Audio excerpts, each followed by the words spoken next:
Hi, I'm Junjie, and we shall understand the universe together by looking at the article "The Planet That Lost an Ocean's Worth of Water", written by ESO Germany. Based on the photo of Mars from NASA, Mars appears to be red and dry. When we look up in the night sky, Mars also appears to be a small red dot. Most of the water on Mars is in its polar ice cap. There are also trace amount of water in the atmosphere of Mars and also in the lithosphere, when water is trapped in the minerals as water of crystallization. Some landforms like lake deltas and river channel can be found on Mars. Water has played an essential role of formation of such landforms on Earth. Thus, it is hypothesized that such landform on Mars, water will have played an essential role during their formation too. So water should be present on Mars in the past. As Mars and Earth are both very close to the Sun, water should not be present during their formation. However, water is in abundance on both planets now. Water on these rocky planets were brought to them by carbonaceous chondroids, comets, and trans-Neptunian objects. Most of these objects have high water content, and some of them contains about 20% of water ice by mass. As you can see, a comet has a coma that is mostly made up of ammonia and water. The following estimates made in the article were based on observations made using these three apparatus. Article suggests that Mars had ocean as extensive as Earth's Arctic Ocean.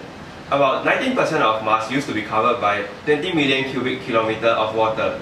If the water was spread equally over the whole planet, there will be an ocean about 140 meters deep throughout the whole planet. However, most of the water stayed on the northern hemisphere, and the deepest part of the ocean is about 1.6 kilometers deep. That is about 800 times the depth of an Olympic-sized pool. There is a huge difference to the current Mars, which is red and dry, and the one they estimated. How did they arrive at this estimation? The scientists in EOS made the estimation by comparing the ratio of H2O and H2O on Mars with that of Earth. Mars' polar ice cap had 7 times the concentration of H2O to H2O. So Mars have had lost about 6.5 times the volume of its current ice cap to reach such level of enrichment of H2O.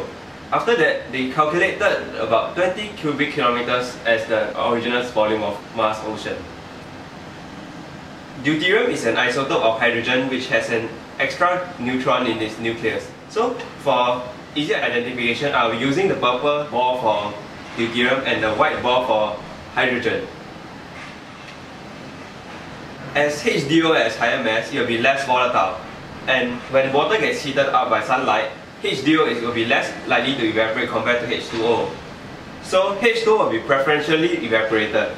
So more and more H2O will leave the planet by evaporation and reach the upper atmosphere. So the ratio of H2O will increase, even though there is no absolute increase in the number of H2O, because the total number of molecules in there have reduced. At the upper atmosphere, photolysis occurs.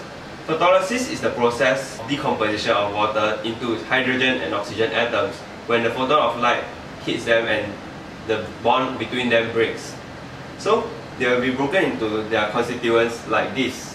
There will be isolated particle, and the hydrogen atom that is very light will be knocked off by the solar wind, which mainly comprises of proton and electrons. This light hydrogen atom will gain sufficient energy from these collisions to escape Mars with gravity.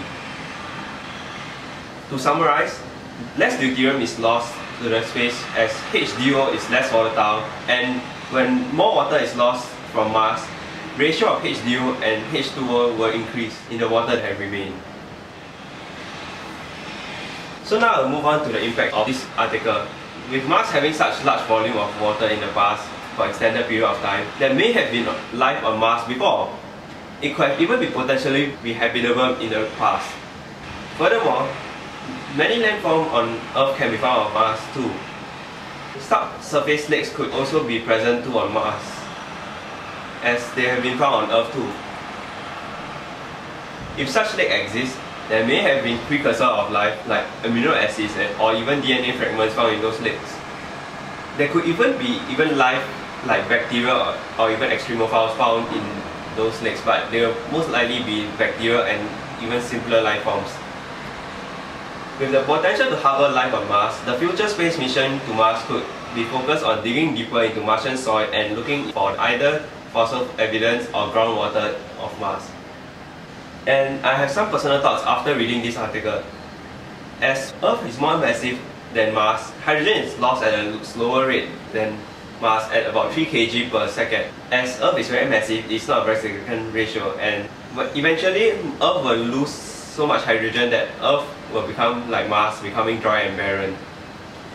However, due to Earth's large mass and strong gravity, this might not happen anytime soon unless there is some catastrophic events happening.